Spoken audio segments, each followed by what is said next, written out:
harus melihat dulu faktor apa yang paling berat ya dirasakan oleh perempuan sebagai dampak dari pandemi COVID-19.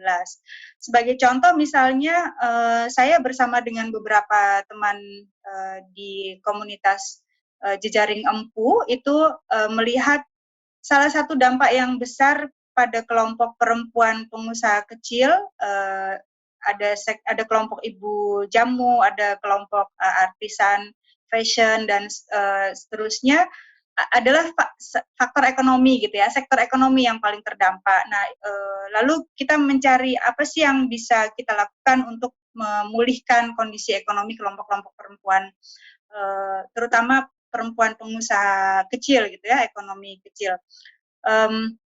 Berbagai inisiatif yang sudah dipraktekkan adalah dengan misalnya belajar untuk memanfaatkan teknologi informasi yang ada sebagai alat pemulihan ekonomi.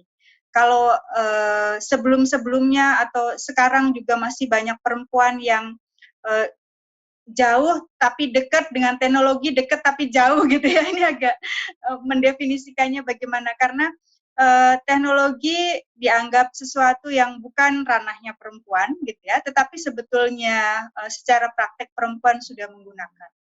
Ambil yang contoh yang praktis adalah misalnya penggunaan media sosial.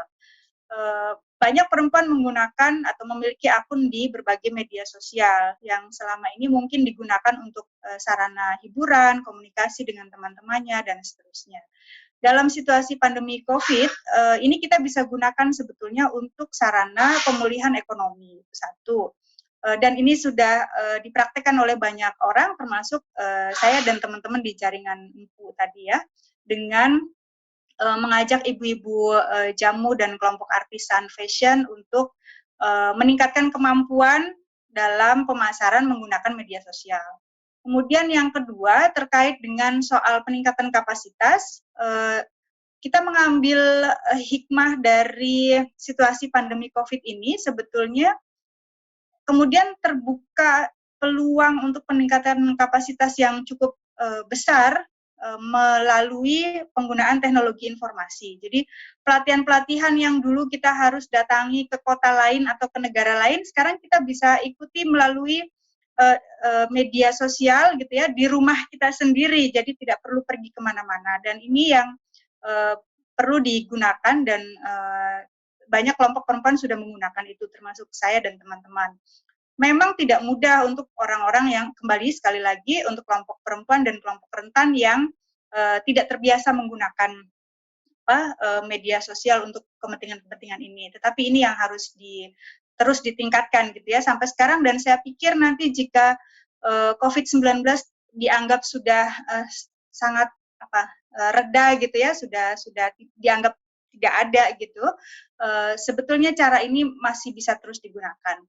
Kemudian yang ketiga, bagi kelompok perempuan yang juga mengalami situasi-situasi yang tidak baik ya, misalnya kekerasan dalam rumah tangga, atau untuk teman-teman muda dan remaja mengalami kekerasan dalam pacaran, atau juga mengalami berbagai hal yang tergolong kekerasan berbasis gender secara online.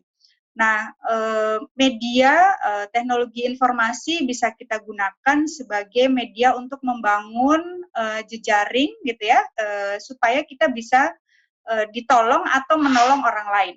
Apakah itu misalnya nanti berkaitan dengan memulihkan kondisi mental korban, atau misalnya kemudian membangun jejaring untuk menolong secara langsung, misalnya korban KDRT-nya jauh dari kita punya jaringan di daerah terdekat dengan korban, kita bisa meminta mereka untuk datang dan menolong secara langsung, membuat laporan dan seterusnya.